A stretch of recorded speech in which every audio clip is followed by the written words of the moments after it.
भारत के पश्चिमी तट पर गुजरात के प्रभास पाटन में एक ऐसी जगह है जिसका आध्यात्मिक और सांस्कृतिक महत्व बहुत ही गहरा है। ये सदियों से मतलब हजारों सालों से आस्था का एक अटूट केंद्र रहा है और इसकी कहानी हमारी सोच से भी कहीं ज्यादा पुरानी और गहरी है। ये श्लोक सोमनाथ की महिमा को बताता है।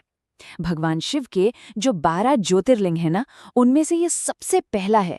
सोचिए, ये सिर्फ एक मंदिर नहीं है, बल्कि उस दिव्य ऊर्जा का एक स्रोत है जिसकी जड़ें हमारी पौराणिक कथाओं में बहुत बहुत गहराई तक बसी हुई हैं। जी हाँ, सोमनाथ की कहानी सिर्फ भक्ति की नहीं है, बल्कि हिम्मत और कभी हार ना मानने वाले जज्बे की है।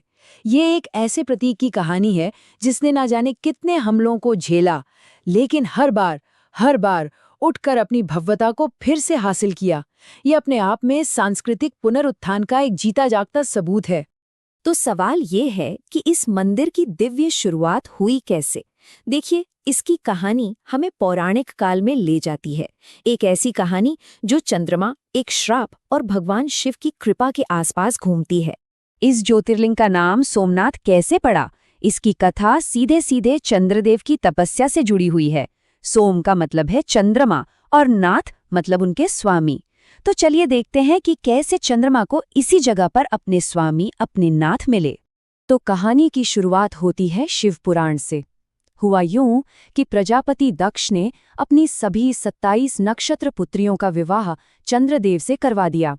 अब एक पिता के तौर पर उनकी बस एक ही उम्मीद थी कि चंद्रमा उन सभी को एक जैसा प्यार और सम्मान देंगे। लेकिन हुआ ठीक इसका उल्टा। चंद्रदेव का सारा प्यार और ध्यान सिर्फ और सिर्फ रोहिणी पर था और उनकी बाकी 26 पत्नियां उपेक्षा की पीड़ा झेल रही थीं। बस इसी एक बात ने पूरी कहानी का रुख ही मोड़ दिया। अब अपनी बेटियों की ये हालत देखकर प्रजापति दक्ष को बहुत ज्यादा गुस्सा आया और उन्होंने गुस्से में चंद्रमा को शाप दे दिया कि उनका तेज, उनकी रोशनी धीरे धीरे खत्म हो जाएगी।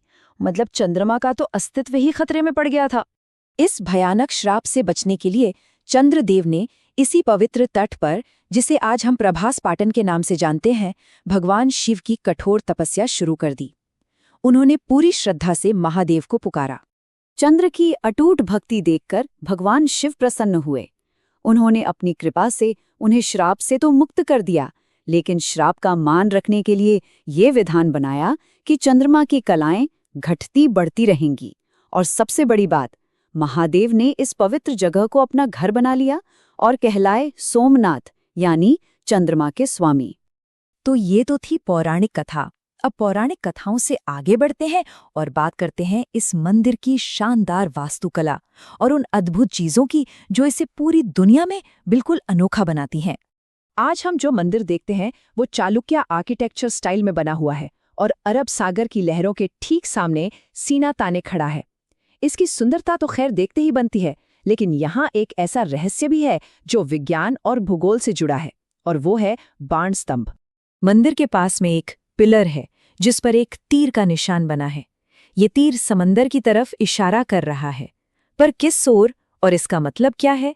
ये एक ऐसा सवाल है जो यहाँ आने वाले कई लोगों को सोचने पर मजबूर कर देता है।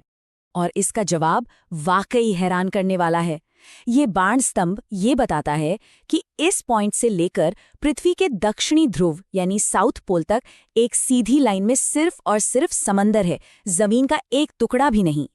सोचिए, यह हमारे प्राचीन भारत के खगोलीय और भौगोलिक ज्ञान का कितना बड़ा सबूत है। आप सोमनाथ के इतिहास के उस पहलू पर आते हैं जो इसे सबसे अलग बनाता है, इसका संघर्ष और इसका फिर से जी उठना। यह सिर्फ एक मंदिर की कहानी नहीं, बल्कि अपनी पहचान को बचाने के लिए किए गए एक लंबे संघर्ष की गाथा है। सोमनाथ का इतिहास एक तरह से इसी चक्र का गवाह रहा है। जब जब इसे भक्तों की श्रद्धा ने बनाया, तब तब हमलावरों ने इसे तोड़ा, लेकिन हर विनाश के बाद आस्था की ताकत ने इसे फिर से खड़ा कर दिया और इसकी जो दिव्य ज्योति थी वो हमेशा जलती रही। ये लाइन सोमनाथ के लिए एकदम सटीक है। जैसे एक फीनिक्स पक्षी अपनी ही राख से दोबारा जन्म लेता है, बिल्कुल वैसे ही सोमनाथ मंदिर हर हमले के बाद और भी मजबूती से अपनी जगह पर वापस खड़ा हुआ है। सदियों के इस संघर्ष के बाद भारत की आज़ादी के साथ ही सोमनाथ के इतिहास में एक नया सवेरा हुआ। ये एक ऐसा अध्याय था जो इसके गौरव को फिर से स्थापित करने वाला था। भारत की आज़ादी के ठीक बाद देश के लौह पुरुष सरदार वल्लभ भाई पटेल ने इस ऐतिहासिक मंदिर को फिर से बनाने का संकल्प लिया और उनके इसी मजबूत इरादे ने इस सपने को सच कर दिखाया और सोमनाथ को उसका पुराना वैभव वापस दिलाया।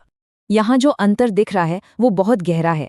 एक तरफ इसका अतीत था जो विनाश और नुकसान से भरा था, वहीं इसका आज एक आज़ाद देश की इच्छा शक्ति और सांस्कृतिक गौरव के वापस आने का प्रतीक बन गया।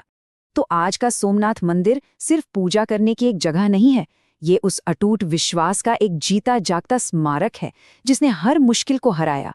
ये एक ऐसी मशाल है जो हमें याद दिलाती है कि आस्था और संकल्प की शक्ति से कुछ भी हासिल किया जा सकता है।